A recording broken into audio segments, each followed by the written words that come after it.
Assalamualaikum warahmatullahi wabarakatuh.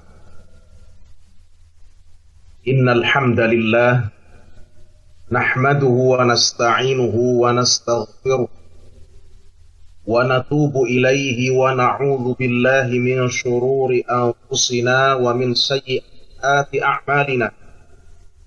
Man yahdihillahu fala mudilla lahu ومن يضلل فلا هادي له أشهد أن لا إله إلا الله وحده لا شريك له وأشهد أن محمدا عبده ورسوله صلى الله عليه وعلى آله وأصحابه وسلم تسليما كثيرا أما بعد. Kaum muslimin wal muslimat, bapak-bapak, ibu-ibu, rahimani wa rahimakumullah. Alhamdulillah, pada pagi hari ini Allah subhanahu wa ta'ala memberikan kepada kita kesempatan sehingga bisa bertemu kembali setelah libur di bulan suci Ramadan. Kita meneruskan kajian kita mengkaji kitab Khudh Aqidatak Minal Kitabi Was Sunnah, dan kita sampai pada bab Al-Amalu Bil Qur'ani Wal Hadith, bab beramal dengan Al-Quran dan Al-Hadith atau As-Sunnah, di mana bab ini sangat penting disebutkan oleh penulis kitab ini, yakni Asy-Syaikh Muhammad bin Jamil Zainu rahimahullahu ta'ala. Bab ini sangat-sangat penting. Pentingnya bab ini disebutkan di antara pembahasan akidah Islamiyah, pembahasan tentang akidah Islam yang lurus, benar, yang sahih, adalah supaya prinsip ini, yakni prinsip untuk menjadikan Al-Quran dan Al-Hadith sebagai pedoman hidup, itu menjadi prinsip hidup bagi setiap muslim. Supaya hal ini menjadi prinsip hidup bagi seorang muslim. Ma'asyiral muslimin rahimakumullah, seorang muslim hendaklah senantiasa menjadikan Al-Quran atau Al-Kitab dan As-Sunnah atau Al-Hadith sebagai landasan, baik dalam dia berkeyakinan, landasan dalam dia beramal, misalkan amalan-amalan ibadah. Demikian pula landasan dalam dia bermuamalah, dan juga landasan dalam dia berdakwah di jalan Allah. Karena sesungguhnya Allah subhanahu wa ta'ala menurunkan kitabnya, tujuannya adalah untuk kita amalkan. Sebagaimana firman Allah subhanahu wa ta'ala dalam Al-Quran surah Al-A'raf ayat yang ketiga, di mana ayat ini sudah pernah kita baca sebelumnya. Ittabi'u ma unzila ilaikum min rabbikum wa la tattabi'u min dunihi awliya. Ikutilah apa-apa yang telah diturunkan kepada kalian oleh Rabb kalian, dan janganlah kalian mengikuti pemimpin-pemimpin selain daripadanya. Demikian pula Allah subhanahu wa ta'ala berfirman dalam Al-Quran surah Fatir ayat yang ke-32. Thumma awratna al-kitaba alladhina astafaina min ibadina. Kemudian kami wariskan, kami pusakakan kitab Al-Quran itu kepada orang-orang yang kami pilih dari antara hamba-hamba kami. faminhum zalimun li nafsih, maka di antara mereka ada yang berbuat zalim, ada yang menganiaya diri mereka sendiri. Wa minhum muqtasid, dan di antara mereka ada pula yang bersikap pertengahan. Wa minhum sabiqum bil khairati biiznillah, dan di antara mereka ada pula yang terdepan, yang bergegas di dalam kebaikan atas seizin Allah. Dzalika huwal fadlul kabir. Yang demikian itu sungguh merupakan keutamaan atau karunia yang sangat besar. Demikian pula bisa kita lihat dalam firman Allah Subhanahu wa taala dalam Al-Qur'an surah Al-Maidah ayat yang ke-15 sampai 16. Bahwasannya Allah Subhanahu wa taala menurunkan kitabnya, menurunkan Al-Qur'an adalah sebagai pedoman hidup bagi manusia untuk dipelajari, untuk diamalkan. Allah Subhanahu wa taala berfirman, "Qad ja'akum minallahi nurun wa kitabum mubin." Sungguh telah datang kepada kalian nur, cahaya dari Allah, dan kitab yang jelas lagi menerangkan. Jelas dan menerangkan. Yahdi bihillahu man ittaba'a ridwanahu subulas salam. Karena dengan kitab Al-Quran itu Allah memberikan petunjuk kepada orang-orang yang mengikuti keridhaannya menuju kepada jalan keselamatan, subulas salam. Wa yukhrijuhum minadh-dhulumati ilan nur. Dan dengan kitab itu pula Allah mengeluarkan mereka, orang-orang yang mau mengikuti keridhaannya. Allah mengeluarkan mereka dari kegelapan, dari gelap gulita ilan nur, kepada cahaya yang terang benderang. Biiznihi, dengan izinnya. Wa yahdihim ila siratim mustaqim, dan memberi petunjuk kepada mereka ke jalan yang lurus.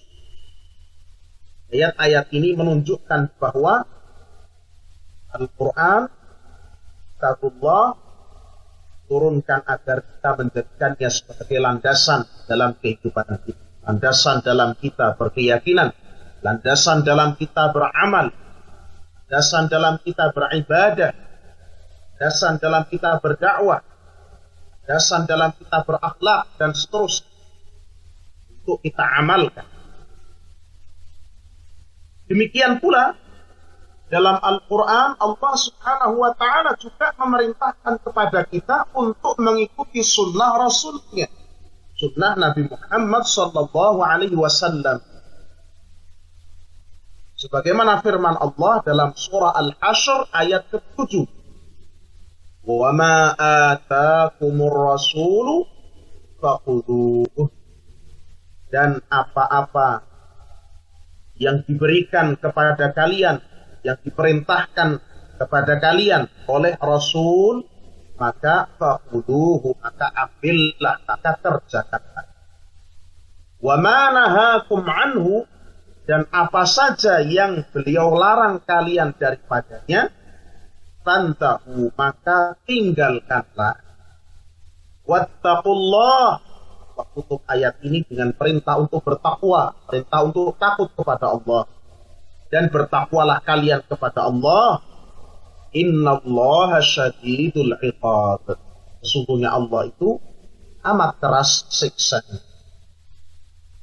Demikian pula ada di surah An-Najm ayat ke-3 sampai 4. Wa ma yantiqu 'anil hawa,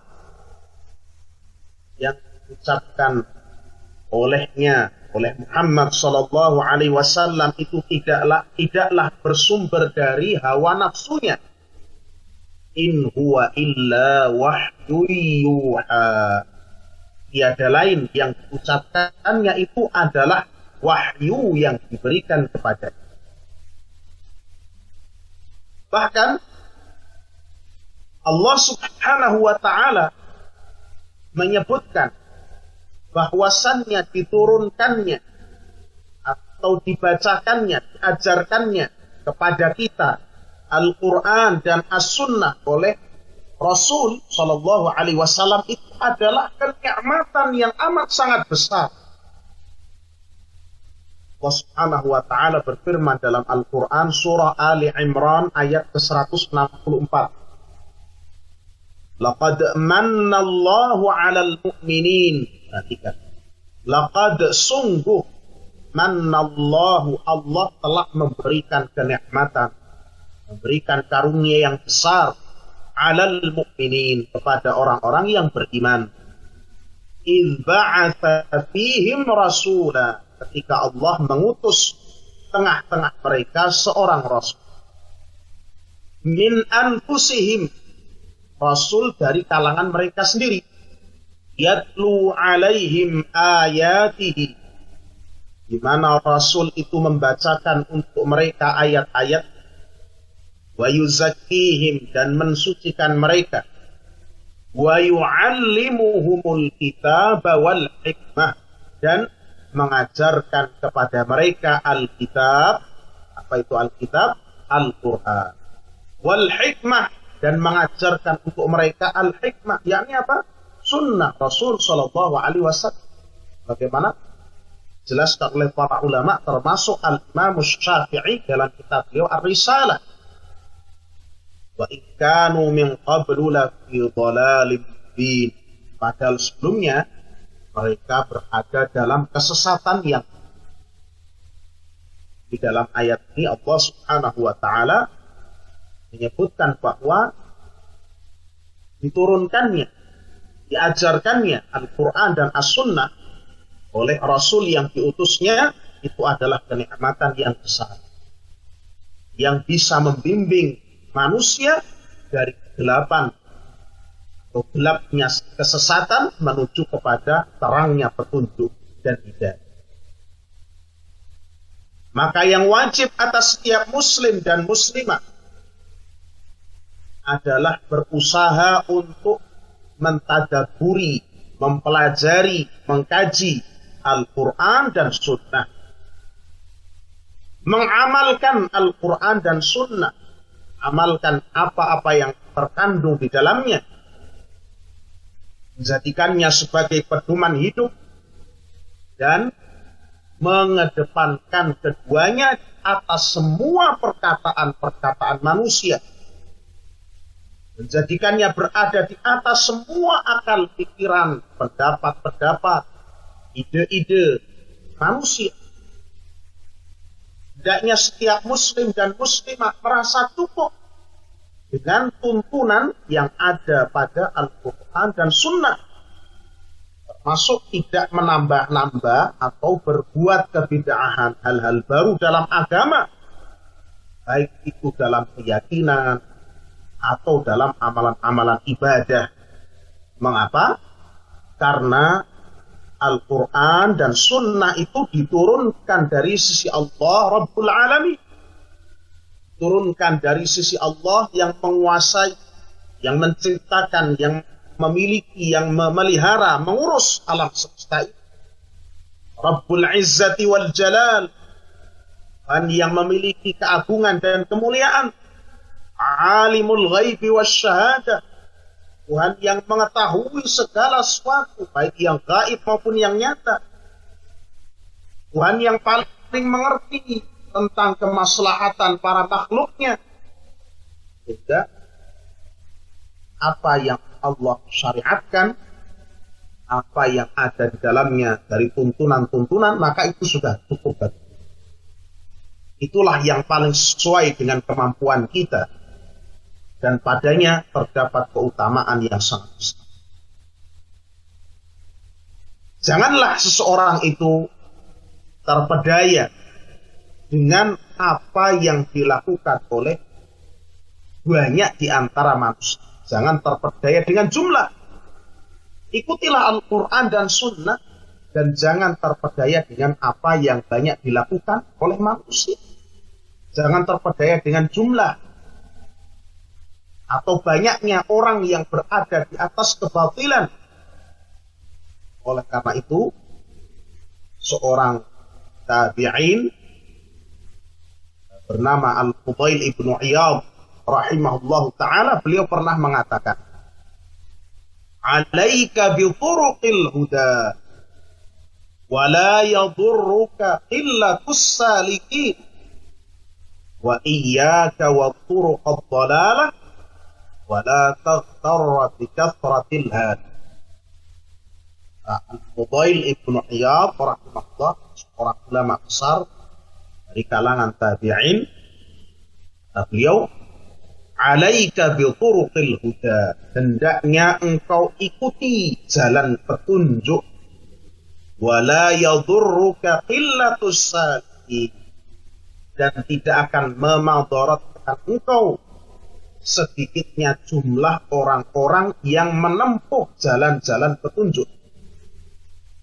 Wa iyyaka wa turuqad dhalalah, dan hati-hati, jauhilah olehmu jalan-jalan kesesatan, turuqad dhalalah, wa la taghtarra bi kathratil hadi, janganlah engkau terpedaya, terlena, tertipu dengan banyaknya jumlah orang yang menempuh jalan kesesatan, yang terjatuh dalam kebinasaan. Ini bukan jumlah patokan. Sebagaimana kalau kita cermati dalam Al-Quran, Allah subhanahu wa ta'ala itu ketika menyebutkan bilangan sedikit, qalil, sedikit itu untuk menyebut hamba-hamba Allah yang saleh, untuk menyebut hamba-hamba Allah yang bertakwa, untuk menyebut hamba-hamba Allah yang bersyukur. Kata sedikit dalam Al-Quran, misalnya di dalam surah Shad ayat ke-24. Surah Shad ayat ke-24. Allah subhanahu wa ta'ala berfirman, illal ladzina amanu wa amilus salihati wa qalilum ma hum, kecuali orang-orang yang beriman dan mengerjakan amalan-amalan saleh, wa qalilum ma hum, alangkah sedikitnya jumlah mereka itu. Orang-orang beriman, beramal saleh, amat sedikit jumlah mereka. Kebanyakan manusia tergiur dengan ajakan syaitan. Kebanyakan manusia lalai dari mengingat Allah. Kebanyakan manusia terlena dengan syahwat yang mengelilingi jalan-jalan menuju kepada kebinasaan. Demikian pula dalam surah Saba ayat ke-13. Wa qalilum min ibadiyas syakur, dan amat sedikit sekali hamba-hambaku yang mau bersyukur. Dan lagi, penggunaan kata qalil dalam Al-Quran, penyebutan jumlah sedikit itu erat kaitan, identik dengan orang-orang saleh. Orang-orang yang mau bersyukur, pandai bersyukur, orang-orang yang bertakwa. Jadi ini sebagaimana yang kita lihat pada kenyataan. Ketika diselenggarakan hal-hal yang baik, ketika diseru kepada kebajikan, misalnya di bulan Ramadan ada sholat tarawih, ini juga mungkin ada di sana pertunjukan-pertunjukan, menyanyi dangdut dan lain sebagainya. Tetap ada yang seperti itu, tempat-tempat hiburan misalnya. Tentu yang lebih ramai adalah tempat-tempat yang tadi, konser-konser, misalnya konser dangdut dengan penyanyi yang sudah kita tahu bersama, namanya juga penyanyi dangdut, atau tempat-tempat hiburan yang melalaikan dari zikrullah. Tentu itu lebih ramai dibandingkan orang pergi ke masjid, pergi ke Allah untuk beribadah, melaksanakan sholat tarawih, untuk beriktikaf misalnya, untuk membaca Al-Quran, lebih sedikit. Kan saya pernah ketika saya jalan-jalan bersama Pak Widodo dan beberapa bapak-bapak itu ada yang mengatakan bahwa Masjid Wiworotomo itu jamaahnya terbilang banyak. Terlebih khusus untuk bulan Ramadan itu terbilang banyak. Sementara masjid-masjid yang lain itu banyak sekali yang mungkin itu hanya satu shaf. Atau jamaah keseharian 5 waktu itu mungkin hanya satu shaf itu saja tidak penuh. Kita banyak-banyak bersyukur. Ternyata lingkungan kita lingkungan baik, termasuk lingkungan orang-orang baik. Saya hanya ingin menegaskan di sini bahwa kebanyakan manusia itu menuruti nafsu syahwat. Itu kebanyakan. Sedangkan orang-orang yang pandai bersyukur, orang-orang yang menempuh jalannya orang-orang saleh, orang-orang yang mau menuntut ilmu, orang-orang yang mau beramal saleh itu jumlahnya sedikit. Barakallah. Sehingga sebaliknya ketika Allah Subhanahu wa taala menyebutkan tentang keadaan kebanyakan manusia dalam kitab Al-Qur'an, maka Allah menyebutkan kebanyakan manusia itu berada di atas hawa nafsu, di atas kesesatan, berpaling dari petunjuk, tidak pandai bersyukur. Wa in tuti' aktsara man fil ardi yudilluka an sabilillah. Dan jika kamu mengikuti aktsara man fil ard, kebanyakan orang-orang di muka bumi, niscaya mereka akan menyesatkan engkau dari jalan Allah. Iyattabi'una illa dhann wa inhum illa yakhrusun. Karena mereka itu tidak lain hanyalah mengikuti persangkaan belaka, dan mereka itu tidak lain hanyalah berdusta terhadap Allah. Di surah Al-An'am ayat ke-116. Demikian pula ada di surah Al-A'raf ayat ke-179. وَلَقَدْ ذَرَأْنَا لِجَهَنَّمَ كَثِيرًا مِنَ الْجِنِّ وَالْإِنسِ. Dan sungguh kami jadikan untuk isi neraka jahanam itu kebanyakan, banyak di antara jin dan manusia. Lahum qulubun la yafqahuna biha. Mereka itu punya hati tetapi tidak dipergunakan untuk memahami ayat-ayat Allah. Walahum a'yunun la yubsiruna biha. Mereka punya mata tetapi tidak mereka gunakan untuk melihat tanda-tanda kebesaran Allah. Walahum adhanun la yasma'una biha. Mereka juga punya telinga tetapi tidak mereka gunakan untuk mendengarkan ayat-ayat Allah, untuk mendengarkan nasihat, untuk mendengarkan peringatan. Apa kata Allah? Ulaika kal an'ami bal hum adall. Mereka itu seperti al-an'am, seperti binatang ternak, bahkan lebih sesat lagi. Ulaika humul ghafilun. Mereka itulah orang-orang yang lalai. Syahidnya dalam awal ayat, walaqad dzara'na li jahannama katsiran minal jinni wal ins. Sungguh telah kami jadikan untuk isi neraka jahanam itu banyak jumlah dari antara jin dan manusia. Karena kebanyakan jin dan manusia itu mereka mengikuti hawa nafsu. Mereka tidak mau bersyukur. Mereka berpaling dari petunjuk Allah. Mereka tidak mau mendengarkan peringatan. Mereka berpaling dari nasihat. Tidak mau mentadaburi ayat-ayat. Ini menunjukkan bahwa banyaknya jumlah itu tidak mesti menjadi patokan kebenaran, sehingga layak untuk diikuti. Barakallahu. Dan jangan pula menjadikan orang tertentu, person tertentu sebagai panutan selain daripada Rasulullah Muhammad Sallallahu Alaihi Wasallam. Yang saya maksud di sini panutan yang kemudian diikuti semua ucapan dan perbuatannya, tanpa memandang bulu apakah perkataannya itu sudah sesuai dengan kitabullah, sudah sesuai dengan sunnah Rasulullah, tanpa dicermati dan dipilah-pilah apakah ucapan dan perbuatan dia itu hak atau tidak. Jangan sampai menjadikan seperti ini. Yang diikuti itu adalah Rasul Shallallahu Alaihi Wasallam. Adapun selain beliau, maka kadang benar, kadang salah. Itu saja orang-orang yang sudah berusaha meniti jalan-jalan kebenaran. Apalagi jelas-jelas orang yang berada di jalan-jalan kebatilan, pasti lebih banyak salahnya daripada betul. Allah Subhanahu wa Ta'ala telah mengabarkan kepada kita bahwa di akhirat nanti banyak orang yang akan menyesal karena mereka dahulu tidak menempuh jalan yang ditunjukkan oleh Rasul Shallallahu Alaihi Wasallam.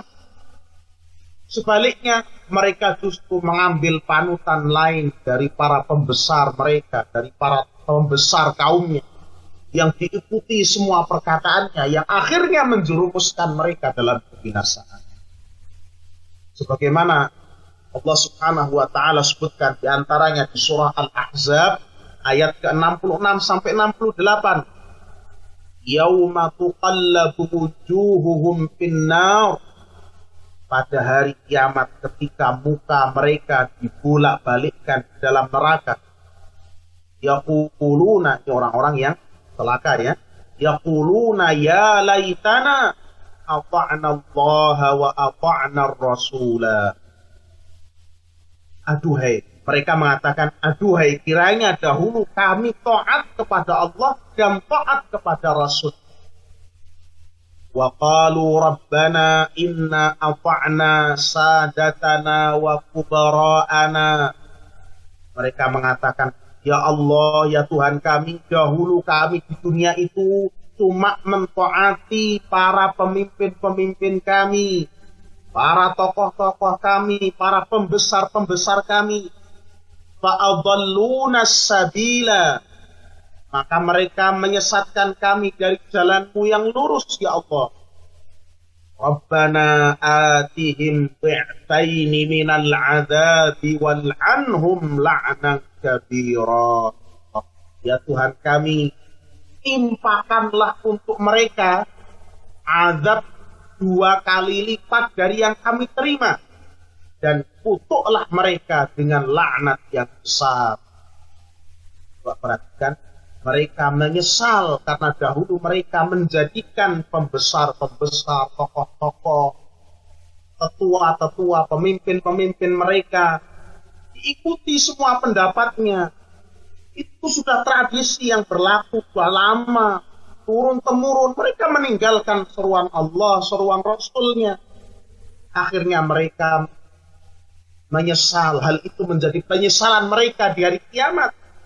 Maka mereka pun, karena mereka itu marah terhadap apa yang dilakukan para tokoh-tokoh mereka itu, maka mereka memintakan untuk mereka azab 2 kali lipat dan memintakan laknat kepada para orang-orang yang menyesatkan mereka. Itulah penyesalan yang nanti akan terjadi di hari di mana penyesalan sudah tidak ada lagi gunanya. Sehingga yang wajib atas kita adalah al-i'tisamu bihablillah, berpegang teguh pada hablullah, pada tali Allah. Apa itu? Yakni Al-Quran yang Allah wahyukan kepada Nabi kita Muhammad Sallallahu Alaihi Wasallam. Kita jadikan pedoman. Itulah hablullah, tali Allah. Demikian pula as-sunnah, penjelasan di sabda-sabda Rasul Sallallahu Alaihi Wasallam. Berpegang teguh dengan keduanya. Bersabar dalam mempelajarinya, bersabar dalam mengamalkannya, karena tentang hal itulah besok kita akan ditanya di akhirat. Allah berfirman dalam surat Az-Zukhruf ayat 43 sampai 44. Fastamsik billadzi uhiya ilaika ka'ala siratim mustaqim wa innahu ladzikrun laka wa liqaumik fasawfa tus'alun. Maka berpegang teguhlah kamu, wahai Muhammad, dengan apa yang telah diwahyukan kepadamu, sesungguhnya engkau betul-betul berada di atas jalan yang lurus. Wa innahu ladzikrun laka wa liqaumik. Dan sungguhnya Al-Quran itu sungguh merupakan suatu kemuliaan besar bagimu, wahai Muhammad, dan bagi kaum. Wa sawfa tus'alun. Dan sungguh kelak kamu sekalian akan dimintai pertanggungjawaban. Akan tanya gimana dulu ya, kita menyambut seruan Allah. Bagaimana sikap kita terhadap kitabullah. Mirip dengan ini ada di surat Al-Qasas ayat ke-65 sampai 67, di mana Allah Subhanahu wa taala berfirman, "Wa yauma yunadihim fayaqulu madza ajabtumul mursalin." Pada hari kiamat Allah Subhanahu wa taala menyeru mereka semua. Allah berfirman, "Madza ajabtumul mursalin?" Bagaimana jawaban kalian? Bagaimana sambutan kalian dahulu di dunia terhadap seruan para rasul? Fa'amiyat 'alaihimul anba'u yawma idzin fahum la yatasa'al. Maka gelaplah bagi mereka semua segala macam alasan pada hari itu. Oleh karena itu mereka tidak saling tanya-menanya. Fa'amma man taba wa amana wa 'amila shalihan fa'asa ayyakuna minal muflihin. Adapun orang-orang yang bertaubat, beriman dan beramal saleh, maka mudah-mudahan dia termasuk orang-orang yang mendapatkan kemenangan. Surat Al-Qasas ayat 65 sampai 60. Jadi kita tidak ditanya sudah mengikuti si fulan atau si alan, mengikuti si dia yang dulu terkenal, mengikuti si fulan yang merupakan ketua kampung misalnya. Tidak ditanya tentang itu. Yang ditanya bagaimana jawaban, bagaimana sambutan kita terhadap seruan dan ajakan, terhadap tuntunan dari Rasul Sallallahu Alaihi Wasallam yang diutus oleh Allah. Sehingga dari sini kita paham betul. Insya Allah kita bisa paham. Mudah-mudahan Allah beri taufik pada kita semua. Kita bisa paham betapa pentingnya, betapa urgennya mengikuti Alkitab, Al-Quran, dan As-Sunnah. Bukan berpatokan pada jumlah, bukan berpatokan pada orang ini siapa, apakah orang ini terkenal, orang ini gelarnya apa misalnya. Tidak, tapi timbangan kita adalah Al-Quranul Karim. Jadi ayat-ayat dan hadis-hadis yang kita paparkan tadi mudah-mudahan bisa menjadikan kita paham betapa pentingnya mengikuti Alkitab, Al-Quran dan Sunnah Rasulullah Sallallahu Alaihi Wasallam. Bukan yang dijadikan patokan adalah jumlah, adat, jumlah. Bukan juga siapa tokohnya, apakah itu dulu itu orang terkenal, itu tokoh pembesar di kampung saya misalnya, itu si fulan misalnya dia gelarnya ini dan itu. Bukan, tapi yang dijadikan mizan, patokan adalah Al-Quran dan As-Sunnah yang sahih. Nabi Shallallahu Alaihi Wasallam telah memberitakan kepada kita berita yang berita yang benar, bahwa nanti di akhirat setiap nabi itu akan memiliki telaga haud yang didatangi oleh umat. Telaga itu untuk apa? Untuk memberikan kepada manusia minuman yang bisa melepas dahaga, melepas kehausan mereka di tengah-tengah dahsyatnya kengerian dan keadaan di padang mahsyar, di tengah-tengah panasnya situasi di hari itu, karena matahari dekatkan sedekat-dekat. Di dalam hadis yang diriwayatkan oleh Samurah radhiyallahu taala anhu, riwayat Imam At-Tirmidzi dan disahihkan oleh Syekh Al-Albani dalam Shahihul Jami'us Shaghir, Rasulullah sallallahu alaihi wasallam bersabda, "Inna likulli nabiyyin hawdan." Sesungguhnya setiap nabi itu memiliki haud, memiliki telaga nanti di akhirat. Wa innahum yatabahuna ayyuhum aktsaru waridah. Dan sesungguhnya para nabi itu, setiap nabi itu saling berbangga mana di antara mereka yang paling banyak yang mendatangi telaga. Wa inni la arju an akuna aktsarahum waridah. Dan sesungguhnya saya, yakni Nabi Muhammad sallallahu alaihi wasallam, saya berharap menjadi yang paling banyak didatangi telaganya di antara semua nabi itu. Ini hadis sahih. Jadi setiap nabi itu nanti di hari kiamat ada telaga. Dan telaga nabi kita itu telaga yang paling besar. Jadi sifat-sifat telaga Nabi Shallallahu Alaihi Wasallam itu dikabarkan dalam sunnah-sunnah atau hadis-hadis yang sahih. Kurang lebih ada 5 sifat, ada 5 gambaran. Yang pertama, telaga beliau adalah a'zamul hiyad. Telaga Nabi kita Sallallahu Alaihi Wasallam adalah telaga yang paling besar dari semua telaga Nabi yang ada. Yang kedua, tuluhu syahrun wa arduhu syahrun. Panjang telaga Nabi itu sejauh perjalanan 1 bulan lamanya. Dan lebarnya juga sejauh perjalanan 1 bulan. Panjang sekali. Besar sekali. Yang ketiga, ma'uhu asyaddu bayadan minal laban wa ahla minal asal. Airnya itu lebih putih daripada susu dan lebih lezat, lebih manis dibandingkan madu.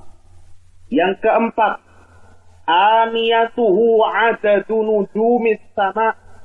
Bejana-bejananya untuk mentiduk, gayung-gayungnya itu jumlahnya sebanyak bintang-bintang di langit. Yang kelima, may yashraba minhu syarbatan lam yazma ba'daha abadan. Siapa yang meminum 1 kali darinya, 1 kali minum, lam yazma ba'daha abadan. Dia tidak akan haus lagi untuk selama-lamanya. Ini sifat-sifat telaga Nabi kita Sallallahu Alaihi Wasallam.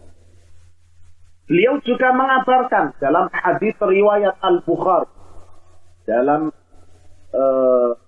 sahih dari Abi Hurairah radhiyallahu taala anhu, Nabi Sallallahu Alaihi Wasallam bersabda, "Ma baina baiti wa minbari rawdatun min riyadil jannah." Apa yang ada di antara rumahku, rumah Nabi Shallallahu Alaihi Wasallam, wa mimbari dan mimbar Nabi Alaihi Wasallam adalah raudhah, adalah sekeping taman min riyadil jannah, dari taman-taman surga. Maka Bapak Ibu kalau berkunjung ke Masjid Rasul Alaihi Wasallam, di sana ada raudhah. Ini berdasarkan hadis ini, apa yang ada di antara rumahku dan mimbarku itu adalah raudhatun min riyadil jannah, taman dari antara taman-taman surga. Wa mimbari dan mimbarku, mimbar Nabi alaihi salatu wassalam, ala haudi, besok itu akan berada di telagaku. Di mimbar beliau alaihi salatu wassalam itu akan diletakkan di telaga besok di hari kiamat. Dan beliau akan berdiri di atas mimbarnya bagaimana di dunia beliau berdiri untuk berkhutbah saat di masjid beliau. Dalam riwayat Imam Bukhari disebutkan, "Inni faratukum 'alal haud." Sesungguhnya saya, yakni Nabi, akan mendahului kalian di telaga. "Man marra 'alayya syariba." Barang siapa yang lewat, diperkenankan lewat depanku, maka dia akan minum dari telaga. Wa man syariba lam yadma abadan. Dan barang siapa yang minum dari telaga itu, dia tidak akan haus selama-lamanya.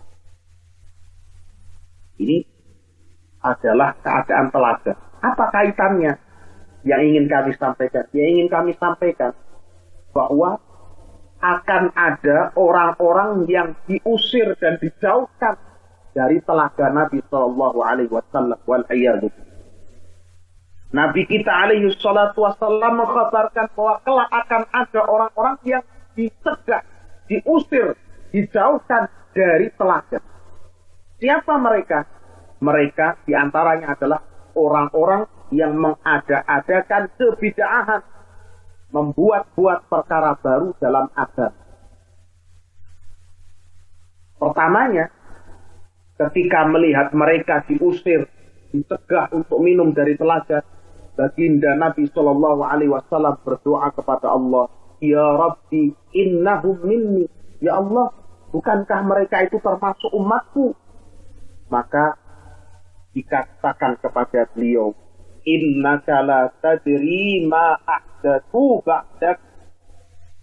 Sungguhnya engkau wahai Muhammad tidak mengetahui apa yang mereka ada-adakan. Ma ahdatsu. Engkau tidak mengetahui apa yang mereka ada-adakan ba'dak sepeninggal. Maka Nabi Shallallahu Alaihi Wasallam pun bersabda, suhqan liman ghayyara. Menjauhlah orang-orang yang mengubah-ubah agama, mengada-adakan perkara baru dalam agama sepeninggal. Maka yang ingin kami garis bawahi di sini bahwa sebagaimana dijelaskan para ulama, nasihatkan para ulama, bahwa hendaklah seorang muslim itu berupaya untuk berpegang teguh dengan sunnah, berpegang teguh dengan Al-Quran dan sunnah, dan berupaya untuk menjauhi kebid'ahan sekecil apapun bentuk. Jangan dianggap remeh perkara itu. Supaya apa? Jangan sampai terusir, dijauhkan dari telaga haud Nabi kita Muhammad Sallallahu Alaihi Wasallam. Di mana di antara yang dijauhkan adalah orang-orang yang membuat-buat perkara baru dalam agama. Jadi penting sekali perkara ini. Yang pertama, al-i'tisam bil kitab was sunnah, berpegang teguh dengan Al-Quran dan sunnah, menjadikannya sebagai landasan dalam berkeyakinan, landasan dalam beramal. Jangan sampai kita beramal kecuali ada tuntunannya. Kaidahnya itu al-aslu fil ibadati al-man'u. Asal hukumnya ibadah itu dilarang sampai ada dalil. Bahkan, jadi jangan beribadah dulu. Jangan maju beribadah sampai ada dalilnya. Sampai kita tahu, oh ini tuntunannya. Gitu ya. Oh, ternyata yang namanya masuk ke dalam masjid itu memang Nabi Shallallahu Alaihi Wasallam menuntunkan kepada kita untuk berdoa, Allahumma ftahli abwaaba rahmatik. Ternyata setelah masuk masjid itu ada sholat 2 rakaat. Ada tuntunannya. Nabi Shallallahu Alaihi Wasallam dulu pernah mengingatkan seorang yang datang ke masjid, beliau sedang berkhutbah, orang ini langsung duduk. Kemudian orang ini ditanya, apakah kamu sudah melakukan sholat? Dia mengatakan, belum ya Rasulullah. Dan beliau mengatakan, sholli raka'atain. Sholatlah 2 rakaat. Ini sholat tahiyatul masjid, oh ada tuntunannya, dikerjakan, silakan. Tapi kalau tidak ada, ya, tidak tahu ini asalnya dari mana, mending berhenti dulu. Tawakuf, berhenti dulu, jangan berani maju. Beda kebalikannya dengan urusan dunia. Al-aslu, ya, fil adati al-ibahah. Asal hukum dalam urusan-urusan dunia itu boleh. Sampai ada dalil yang melarang. Sehingga kebalik kalau orang mengatakan, loh itu kan nyatanya mobil tidak ada di masa Rasul. Nyatanya handphone Zoom ini nggak ada di masa Rasul. Loh, memang nggak ada di masa Rasul, tapi ini urusan dunia. Kalau urusan dunia itu asalnya boleh. Mau pakai motor, kayak mau pakai bis, mau pakai kereta api, ya bepergian, mau pakai pesawat, mau pakai pesawat terbang atau piring terbang, kalau ada monggo. Kalau ada orang yang menciptakan piring terbang, pakai piring terbang. Kalau ada piring terbang, kalau sekarang itu kan identiknya dengan hajatan piring terbang, piringnya diangkat-angkat, ya. Bukan itu, kendaraan. Barakallahu. Jadi asal urusan dunia boleh. Sebaliknya urusan ibadah hukum asalnya dilarang, kecuali sampai datang dalil dari Rasul Shallallahu Alaihi Wasallam. Jadi hati-hati tentang perkara ini. Jadikan Al-Quran dan Sunnah sebagai landasan kita dalam berkeyakinan, landasan dalam beramal, landasan dalam berdakwah. Jangan menyampaikan kepada manusia kecuali yang memang kita betul-betul tahu ilmu, yang betul-betul kita tahu dalil. Kalau kita tahu bagaimana tata cara sholat yang betul, sampai. Tapi kalau kita tidak tahu, kita katakan Allahu a'lam. Barakallahu fiikum. Ini yang pertama. Yang kedua, tadi telah kita sebutkan bahwa patokan jumlah itu bukan patok. Telah kita sebutkan berbagai dalil dari Al-Quran bahwa Allah Subhanahu wa Ta'ala ketika menyebutkan jumlah sedikit itu identik dengan orang-orang yang beriman dan beramal saleh. Illal ladzina amanu wa 'amilus salihati wa qalilum ma hum. Orang-orang yang beriman, beramal saleh, alangkah sedikitnya jumlah mereka. Dan ketika Allah menyebutkan jumlah banyak, itu justru orang-orang yang binasa, orang-orang yang tersesat dari jalan Allah. Wa in tuti' aktsara man fil ardi yudilluka 'an sabilillah. Kalau kamu itu nurut sama kebanyakan orang di muka bumi, mereka akan menyesatkan kamu dari jalan Allah. Dan itu yang kita jumpai dalam hadis Rasul Shallallahu Alaihi Wasallam bersabda, "Huffatil jannatu bil makari, wa huffatin naru bis syahawat." Surga itu, dalam menuju surga itu dikelilingi oleh hal-hal yang benci oleh hawa nafsu. Sedangkan neraka itu dikelilingi oleh hal-hal yang disenangi oleh syahwat. Maka kebanyakan manusia milih yang mana? Terlena dengan tipuan syahwat ini. Milih yang syahwat ini, padahal itu menuju kemana? Menuju pada neraka. Kan begitu. Namanya perkara yang membinasakan, perkara yang berbahaya itu biasanya iming-imingnya itu melenakan. Begitu. Barakallah. Ini yang kedua. Yang ketiga adalah juga tidak menjadikan selain daripada Rasul Sallallahu Alaihi Wasallam, selain daripada Rasul Sallallahu Alaihi Wasallam sebagai orang yang diikuti semua pendapat, sebagai orang yang ya dimanuti tanpa memilih-milih, tanpa melihat ini sudah betul belum perkataannya, sudah betul belum ucapannya. Apa timbangan yang digunakan untuk menilai Al-Quran dan Sunnah yang sahih? Ya, telah kita sebutkan penyesalan di hari kiamat orang-orang yang menjadikan pembesar-pembesar mereka, tokoh-tokoh mereka, tetua-tetua mereka itu sebagai panutan. Sehingga ketika mereka merintahkan untuk kufur, ikut kufur. Merintahkan untuk syirik, ikut syirik. Merintahkan untuk tidak masuk Islam, tidak mau masuk Islam. Kan begitu yang dijumpai dari orang-orang terdahulu yang didakwahi oleh para nabi dan rasul. Wa idza qila lahum aminu bima anzalallahu qalu bal nattabi'u ma alfayna alaihi aba'ana. Jika dikatakan pada mereka, berimanlah kalian pada apa yang diturunkan Allah. Mereka mengatakan, oh ini yang kami jumpai, ya, bapak-bapak kami, nenek-nenek moyang kami melakukan ini. Itu bukan dalil. Yang diikuti siapa? Beriman pada Allah dan Rasul, Al-Quran dan Sunnah. Jangan sampai timbul penyesalan nanti di hari di mana penyesalan tidak ada gunanya. Ya laitana ata'na Allah wa ata'na Rasul. Aduhai kiranya dulu di dunia kami taat kepada Allah dan taat pada Rasul.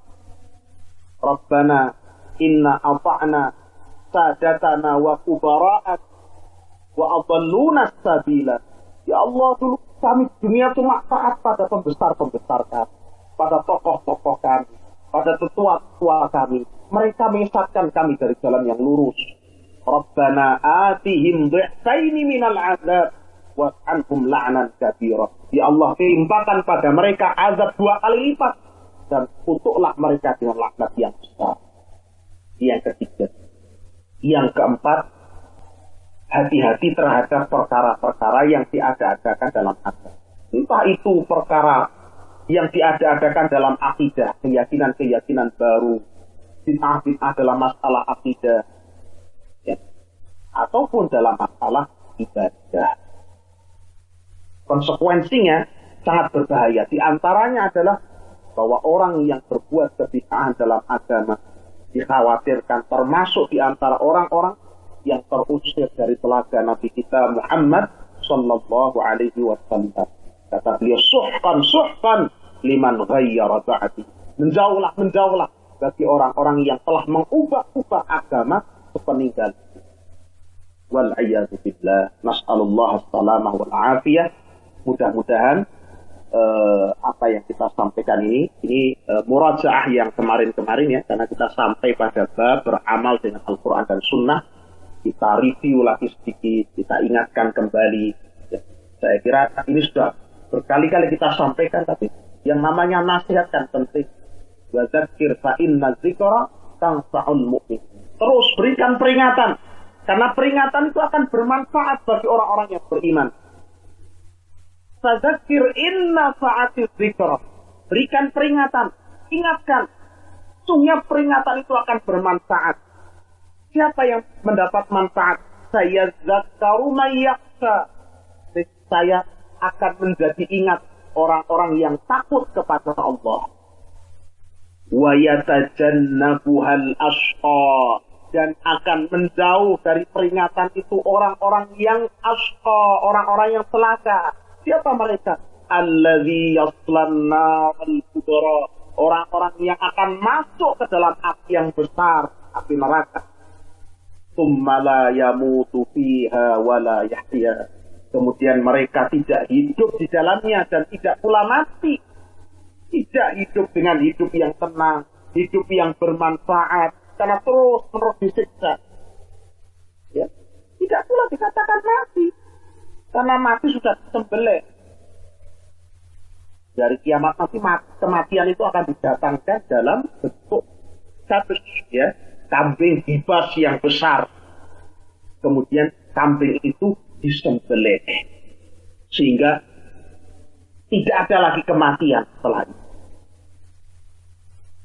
Nah, mudah-mudahan ini bisa memberikan dorongan bagi kita di awal bulan Syawal setelah selesainya Ramadan, agar kita semakin meningkat ketakwaan kita kepada Allah.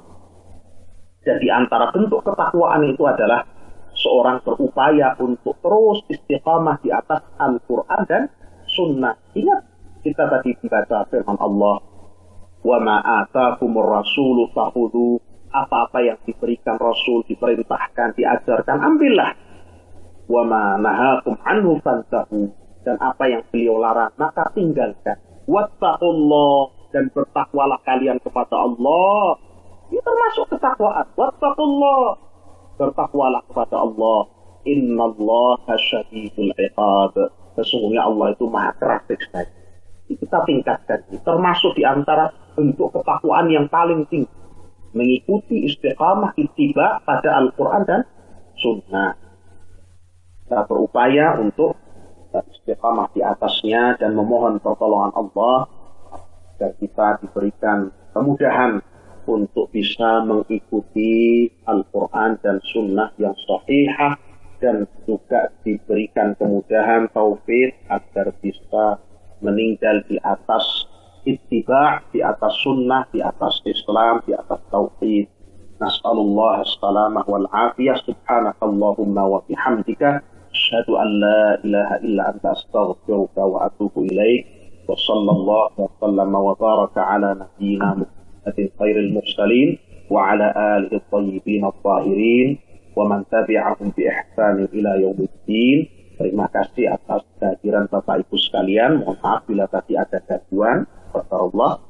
Mudah-mudahan pada minggu depan kita bisa kembali, dimudahkan Allah untuk bisa mengikuti kajian kembali. Assalamualaikum warahmatullahi wabarakatuh.